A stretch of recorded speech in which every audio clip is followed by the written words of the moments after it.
नमस्कार दोस्तों, स्वच्छ मानव अभियान के इस अगले एपिसोड में आपका स्वागत है।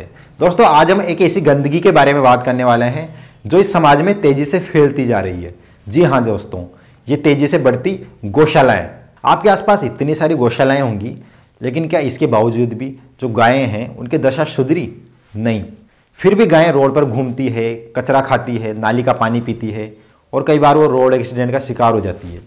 दिन ब दिन आवारा गायों की जो संख्या है वो बहुत ही स्पीड से बढ़ रही है और गौशाला फुल होती जा रही है।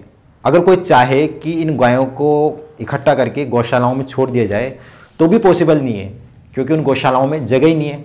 तो फिर हम इसका सोल्यूशन क्या मांगते हैं कि यार और गौशालाएं खोल दी जाए। और गौशालाएं खोलेंगे तो इन गायों को सहारा भी मिलेगा और इनको रहने के लिए जगह मिल जाएगी।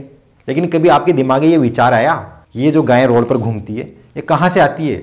कभी सोचा इस बारे में? अगर आप इस बारे में सोचोगे तो आपको एक दिल दहलाने वाली हकीकत पता लगेगी। क्योंकि ये जो गायें आती है ये आती है जहाँ से आपका दूध आता है। जी हाँ दोस्तों, ये जो डेयरी फार्म है या फिर जो लोग ढेर सारी गायों को इकट्ठा करके पालते हैं, किस लिए? ताकि उनका दूध बिक सके। तो ये लोग क्या करते हैं, जब तक ये गायें दूध देती है तब तक तो इनको रखते हैं, लेकिन उसके बाद में क्या करते हैं, इनको बाहर छोड़ देते हैं, क्योंकि उसके बाद में इनको ज़रूरत ही नहीं है ना इनकी। मतलब आप खुद सोच के देखिए कि एक गाय जिसने एक डेयरी वालों का पूरा भरण पोषण किया, उसे अपना दूध दिया और उस दूध के जरिए उस इंसान ने अपना व्यापार किया, पैसे कमाए, उन्नति की, अपने बिजनेस को बहुत आगे बढ़ाया, सुख सुविधाएं भोग रहा है वो। लेकिन जब उसके बुढ़ापे का वक्त आया, उसके सेवा का वक्त आया, तो उस इंसान ने क्या किया, उसे रोड पर छोड़ दिया। यानी एक गाय ने जिंदगी भर उस इंसान की सेवा की और उसको बिल्कुल भी कष्ट नहीं होने दिया। लेकिन जब उसका बुढ़ापा आया, उसका कष्ट आया, तो उसे रोड पे छोड़ दिया गया। वो तो भला हो इन गौशालाओं का कि जो इनको सहारा दे देती है, लेकिन वो भी क्या करें, उनकी भी मजबूरी है, उनके पास भी लिमिटेड जगह है, तो वो लिमिटेड गायों को ही जगह दे पाती है। बाकी तो बेचारी ऐसे ही तड़पती रहती है, भटकती रहती है और इसी तरह से उनकी ज़िंदगी निकलती है। मतलब यार ये तो उसी तरह से हो गया ना कि जैसे कि हमारे माँ बाप है, तो उन्होंने हमें जन्म दिया, पाला पोसा, बड़ा कर दिया, हमें लायक बना दिया, नौकरी लगा दी, हमारी शादी कर दी, ठीक है। और उसके बाद में हम उनसे क्या बोल रहे हैं कि देखो आपने हमें पाला पोसा और अच्छे से काबिल बना दिया, ठीक है, लेकिन अब आप हमारे बिल्कुल भी काम नहीं आने वाले, तो हम आपको क्या कर रहे हैं, घर से बाहर निकाल रहे हैं, आपको हम रोड पे छोड़ देते हैं। या फिर हम उनको कहाँ ले जाते हैं, वृद्धाश्रम ले जाते हैं और वहाँ पर उनको छोड़ देते हैं। अब ठीक है, वो बेचारे वृद्धाश्रम वाले हैं, वो तो उनके अच्छे से सेवा करते हैं, लेकिन क्या इसका मतलब ये है क्या कि हम जितने भी इंसान हैं सब लोग कहें कि यार वाह यार ये अच्छा मॉडल है कि हमारे माँ बाप जैसे ही 60 साल के 65 साल के हो जाएं तो हम उनको कहाँ छोड़ दें, वृद्धाश्रम में। और फिर हम क्या करें, सरकार से डिमांड करें कि ज़्यादा से ज़्यादा वृद्धाश्रम खोले जाएं ताकि हमारे जो माँ बाप हैं वहाँ पर रह सकें। तो ये बेचारे रोड पर भटकते रहते हैं, इनको खाना नहीं मिलता, तो प्लीज़ ज़्यादा से ज़्यादा वृद्धाश्रम खोले जाएँ।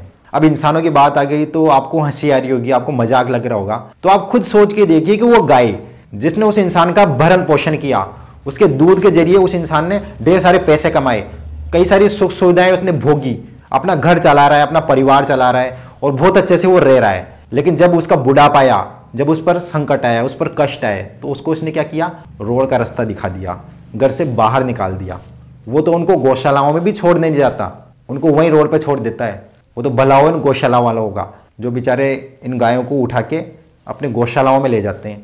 लेकिन दिन ब दिन हमारी जो ये गंदगी है कि हम गायों को रखते हैं और जब वो बुढ़ापा आता है उनका तो बाहर छोड़ देते हैं, या फिर जो उनके बछड़े होते हैं, नर बछड़े, उनको हम बाहर छोड़ देते हैं। तो ये इतना नॉर्मल हो चुका है कि आप जहाँ पर दूध लेने जाते हो ना, और आप भी देखते होंगे कि जैसे उनका नर बछड़ा हुआ तो कुछ टाइम बाद में वो उसको बाहर छोड़ देते हैं। तो आप उससे पूछो भी ना कि वो बछड़ा कहाँ गया, तो कहेंगे वो कि यार उसको तुमने बाहर छोड़ दिया। तो आपको बहुत नॉर्मल लगेगा और आप वहाँ से दूध लेके आ जाते हो अपने घरों में। मतलब एक बार भी आपने अपनी ये जिम्मेदारी नहीं समझी कि यार आप उससे कह सकें कि देखो आपने उस बछड़े को क्यों छोड़ा, वो बेचारा अभी 1 साल का 1.5 साल का ही था, तो उसकी अभी ज़िंदगी क्या थी, वो अब क्या करेगा, बाहर पर कोई साधन उसको टकरा के मार देगा। मतलब आपकी इतनी सी भी हिम्मत नहीं चली उस इंसान से ये बात कहने की, और आप उसी गाय का दूध पीते हो। मतलब गजब है यार। लेकिन नहीं, हमारे उन लोगों के सामने जुबान ही नहीं खुलती। लेकिन अगर मान लीजिए कोई इंसान आके उन गायों को रोड पर से उठा के लेके चले जाए और उनको काट दे, उनको मार दे, तब फिर आपकी ज़बान खुलती है, तब फिर आप आंदोलन करते हो कि देखो ये गौ हत्या हो रही है, इसको बंद करो, गायों को मारना बंद करो, गायों को काटना बंद करो। तो बिल्कुल आप जो ये आवाज़ उठा रहे हो गौ हत्या के विरुद्ध, ये उठनी चाहिए, लेकिन आपको इसका मूल भी पकड़ना होगा। आपको उन किसानों से भी जाके बात करनी होगी जिनसे आप दूध खरीदते हो, और उस दूध को आप पीते हो, उसका दही बनाते हो, उससे मक्खन बनाते हो, उससे घी बनाते हो, बटर बनाते हो, मिठाइयाँ बनाते हो और अपनी ढेर सारी व्यंजन बना बना कर खाते हो आप। तो क्या आपकी ये बिल्कुल भी जिम्मेदारी नहीं बनती कि आप उस गाय के लिए आवाज़ उठाएं कि यार जिस गोमाता का मैं ये दूध पी रहा हूँ, जिसकी वजह से मैं ये मिठाइयाँ खा रहा हूँ, वो किस हालत में होगी? क्या आपने कभी सोची भी? अरे उसके खिलाफ आवाज़ उठाइए, उन लोगों से बात कीजिए जाके कि इतनी सारी गायें कहाँ से आ रही है। आपकी जिम्मेदारी सिर्फ इतनी से नहीं बन जाती कि आपने जहाँ से भी दूध खरीदा वहाँ बस आपने पैसे दे दिए कि देखो हमारा काम तो हो गया। अरे पैसे तो आपने उस किसान को दिए ना, उस गोमाता को थोड़ी दिए। तो आप उनको पालने वाले उन ग्वालों से जाके बात कीजिए कि आप इन गायों को बाहर क्यों छोड़ते हो, और अगर आप इसी तरह से इन गायों को छोड़ोगे तो हम आपके यहाँ से दूध खरीदना बंद कर देंगे।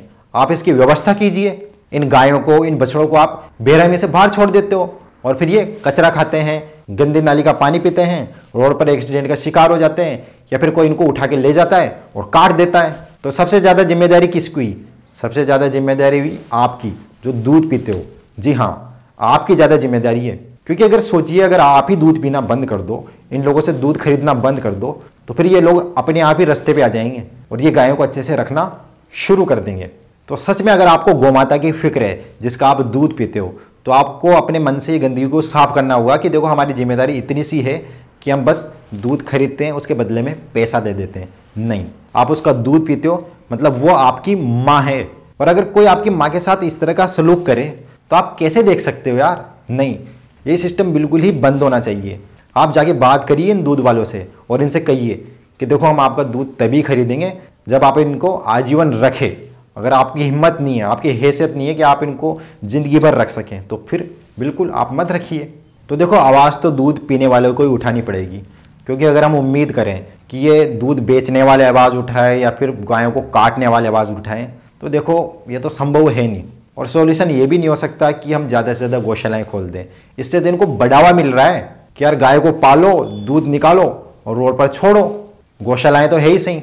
हो सकता है इस वीडियो को देखने से पहले आपके माइंड में ये चीज़ आई नहीं हो, लेकिन अगर आ गई तो इसके खिलाफ आवाज़ उठाएं और इस वीडियो को ज़्यादा से ज़्यादा शेयर करें उन लोगों तक जिनको इस बारे में बिल्कुल भी नहीं पता। और आप हमारे स्वच्छ मानव अभियान से जुड़ सकते हैं, जिसमें हम धर्म, आस्था और अंधविश्वास के कारण जो प्रकृति, पर्यावरण, जानवरों और इंसानों के साथ जो क्रूरता हो रही है, अत्याचार हो रहा है, उसके खिलाफ आवाज़ उठा रहे हैं और इस गंदगी को साफ कर रहे हैं।